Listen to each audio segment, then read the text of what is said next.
he is coming at 12, and there is a discussion going on parallelly in Rajya Sabha. Don't make this an issue. Leader of opposition is going to speak. We came to know later. We were not aware of it. We are here to listen. Thank you for letting me speak today on the budget. Thank you, Rijijuji, for your comments. I appreciate them. Some time back, Rijijuji asked me, how do I keep fit? You recall that? And I mentioned to him that I do jujitsu, I do martial arts. And lots of people now in India, youngsters do martial arts. MMA is becoming very popular. Judo is there, jujitsu is there, many different types of martial arts. And जो martial art की जो foundation होती है speaker sir, वो grip से शुरू होती है. जब हम शुरुआत करते हैं, हम ओपोनेंट पर ग्रिप लेते हैं, ग्रिप लेने की कोशिश करते हैं. ग्रिप नहीं होती है तो कुछ नहीं होता है. ये तो अच्छी बात कह रहे हैं, लेकिन बोले तो दीजिए इसको अच्छी बात कह रहे हैं. हम उनको सपोर्ट कर रहे हैं. हम उनको सर थोड़ा सर अरे आप बोलने दीजिए, आप उनको बोलने दीजिए. मैं चेयर पे हूँ. मैंने कहा आप अच्छी बात कह रहे हैं, इसको राष्ट्रपति सर थोड़ा क्रिएटिव फ्रीडम, थोड़ा सा क्रिएटिव फ्रीडम तो दे दीजिए. प्लीज. तो शुरुआत ग्रिप से होती है सर, और लक्ष्य होता है कि ग्रिप के एकदम आने के बाद चोक में जाए, कि पहले ग्रिप ली, दूसरी ग्रिप ली, और फिर एकदम चोक में जाए. चोक में गए और पकड़ लिया, और चोक का फोकस गला होता है. तो हम बजट की बात कर रहा हूं थोड़ा, तो सो फोकस बजट पे ही बात हो रही है. आ रहा हूं. तो अरे राष्ट्रपति के भाषण पे नहीं बोले थे, वो बात भी बोल ले रहे हैं, कोई दिक्कत नहीं. Thank you. तो पूरा फोकस ग्रिप पे होता है. ग्रिप से लड़ाई शुरू होती है, और ग्रिप से हम चोक में जाते हैं. Sir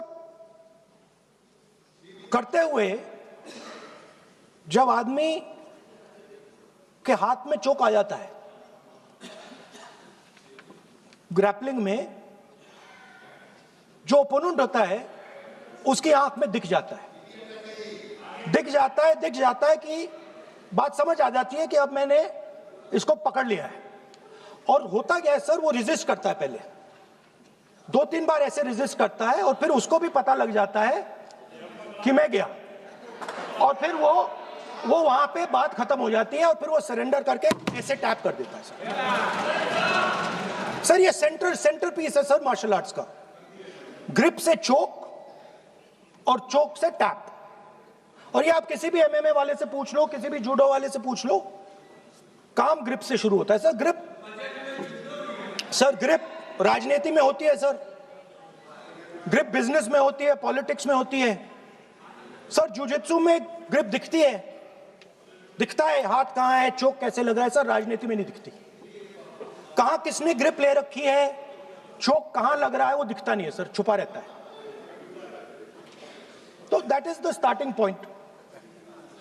sir I was looking at the economic survey, and 2 points I found there, solid points, profound points that I liked. First point, that we are living in a world of intensifying geopolitical conflict. मतलब जो पुराना system था, US based system था, dollar based system था, unipolar जो super power था, उस system को चैलेंज किया जा रहा है. The dominance of the United states is being challenged by the Chinese, by the Russians, by other forces. And the second thing, also profound thing, that we are living in a world of energy and finance weaponization. मतलब energy को और finance को हथियार बना दिया गया है. Main thing they are saying here is that we are moving from a world of stability to a world of instability. Prime Minister stated and NSA stated, shockingly, some time back, that the era of war is over. In fact, we are moving into the era of war. And you can see, war is there in Ukraine, war was there in Gaza, war is there in the Middle East, threat of war is there in Iran, we had Operation Sindoor. So we are moving into a world of instability. The dollar is being challenged. The central game, as my friends on the other side understand, is the dollar is being challenged. US supremacy is being challenged. We are moving from a world of one superpower to some new world that really we can't predict. Maybe two superpowers, maybe multiple powers. And it's an unstable world. And that is what you have said in your economic survey, and I agree with it, 100%. At the center of this fight is the concept of AI. Everybody says that we are moving into the era of AI. And I'd like to warn the government that AI is going to have many, many consequences. One consequence of AI is going to be that something that we relied on, the Congress Party and the UPA built, the entire Indian IT industry, companies like Infosys, companies that are at the forefront of information technology are going to struggle. They're going to be challenged. The idea of becoming a software engineer, which is a very popular idea in India, going to be challenged. Lots of our software engineers are going to be replaced by AI. So why I'm saying this is we're moving into a turbulent world, dangerous world. Now, when you move into a dangerous world, what is the first thing that you have to understand? The first thing you have to understand is what are your strengths as a person and as a nation. So I'd like to say to the House here what I think are the strengths of our great country. And I would say that the central strength is our people. 1.4 billion people, brilliant, energetic, dynamic, who can challenge anybody in the world. Biggest strength. But it's not only the people. Because in the 21st century, a very interesting thing has happened. People create data. So we have the biggest data pool on the planet. 1.4 billion people means massive amount of data is being generated in India, and data is wealth. Everybody talks about AI. But talking about AI is like talking about the internal combustion engine without talking about petrol. The petrol for AI is data. So let me repeat that. The petrol for AI is data. Meaning if you have AI and you don't have data, you have nothing. If you have AI and you don't have data, you have nothing. Now, which are the two biggest pools of data on the planet? The Indian pool of data and the Chinese pool of data. They also have 1.4 billion people. We have bigger population than them. We allow more freedom. We allow our people to do more dynamic things. So we have, in fact, more interesting data. What's the second strength? The second strength, and what do you need in difficult times? You need food.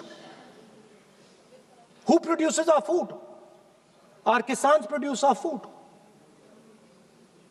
Our laborers produce our food.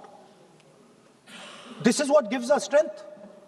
This is what allows that data to be produced. This is what allows that brilliance to be generated. And we fought for food security. Food is abundant today. So that's the second thing.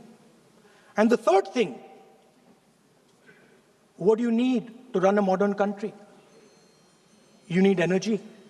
You need fuel. You need petrol. So these are the three things that need to be protected in turbulent times. Our people and our data, our food supply, the ability to produce food, and our energy system. Now, what's interesting to me is that the budget recognizes these things. The budget recognizes that we are going into a dangerous time, intensifying geopolitical conflict. The budget recognizes that energy and finance are being weaponized all across the world. Dollar is being weaponized, dollar is weakening in value, gold, silver prices are going up. Everybody can see this. But there is nothing in the budget. There's absolutely nothing in the budget that looks into these two issues. There is nothing in the budget about energy and finance weaponization. There is nothing in the budget about the intensifying geopolitical conflicts and what we are going to do about it. The budget just reads like any of their budgets. Right? And budget is something, of course, that comes once a year. But in parallel to the budget, something new has happened.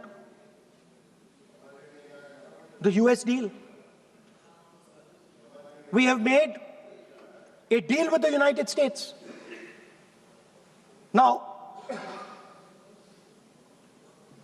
one thing I'd like to make very clear, and this is something that is not well understood. In a contest between the United States and China, the single most valuable asset is Indian data. If the Americans want to remain a superpower, please understand what I'm saying. It is very profound what I'm saying. If the Americans want to remain a superpower, and if the Americans want to protect their dollar, the key to that is Indian data. Why? Because the Chinese have a data pool of 1.4 billion people.